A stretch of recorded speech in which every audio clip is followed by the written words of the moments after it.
Yo, what's up, guys? Welcome back to the channel. Now, with this week, I would like to talk about the present situation.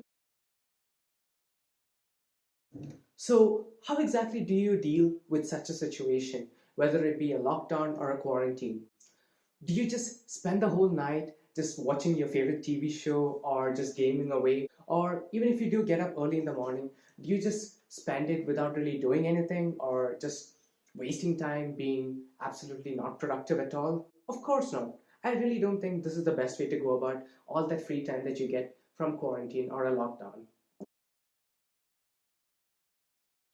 It's not that many of us have not set any goals or anything as such, but rather we do have goals that we want to achieve, whether it be a simple task such as completing an assignment that's due next week, or preparing for our upcoming exams, or heck, even starting up a new project that's been on our minds for so long. It's usually the opposition that comes to all these goals that we want to achieve that we should overcome. And this opposition usually comes in the form of procrastination. Like, procrastination is this thing that just holds us back from achieving all the goals that we are set for ourselves and like that we want to achieve over a period of time. But our mindset, or rather our minds itself, are holding us back from achieving them. So we should find a way to overcome this procrastination that comes from long periods of staying at home, especially. So, what do we do? What can we do to overcome it?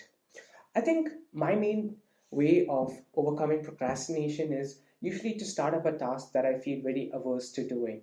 And this involves like maybe telling myself that I'm going to do it for like just a short period of like 5 minutes or 10 minutes. And when I start doing the task, I usually feel like I'm much more intrigued by it, or I get into the zone where I just can't stop doing it. Like, for example, in med school you have a lot to sit and study for, and it's not usually easy to like stay focused on topic for long periods of time, or heck, it's in fact very difficult to start up the topic itself. So what I do is I tell myself, okay, I'm going to look at this particular subject for like 5 minutes or 10 minutes, and I start reading it. Or if I can't get into the flow of reading it, I start watching some videos for it. And usually this helps me come to that realization that I need to start doing something before I get the motivation to actually drive the process. It's not that we should wait for motivation first and then do the act, but rather we should do something like act before you think about it too much. And then the motivation slowly comes with it, carrying on that action we started up. So that would be like my first tip on how to overcome procrastination. A lot of the times we have multiple tasks to do in a day, and when this comes, we usually put off all the tasks for a later time. And this is definitely a big issue that all of us could be facing, especially with a lockdown or restrictions going on. So, what do we do when we have multiple tasks to complete? In such a case, what I do is I tend to rank my tasks depending on the difficulty from easiest to toughest.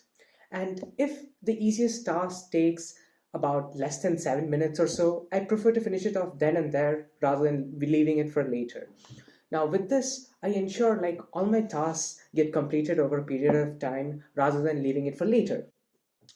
Now, with this method of ranking your tasks from easiest to toughest, you tend to finish off the easier tasks first so that you get motivation from doing those, finishing them off your checklist, and then moving on to the tougher ones so that you can persist with them for a longer period of time. Now, this is especially important when exams or tests come up and you have many assignments to complete along with studying for the tests. So, first, you do the assignment. Now, usually for me, sometimes when I get up in the morning, I don't feel as motivated to study or sit at the desk for long periods of time.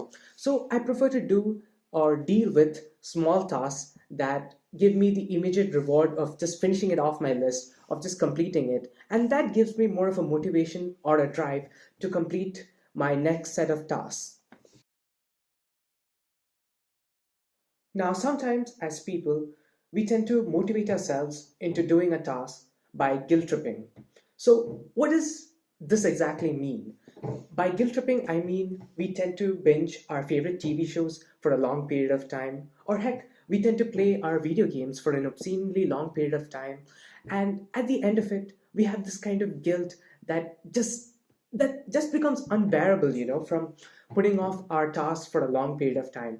So from this, we get this motivation to sit and work on our tasks, at least for a short period of time before we get distracted by some other thing that comes along.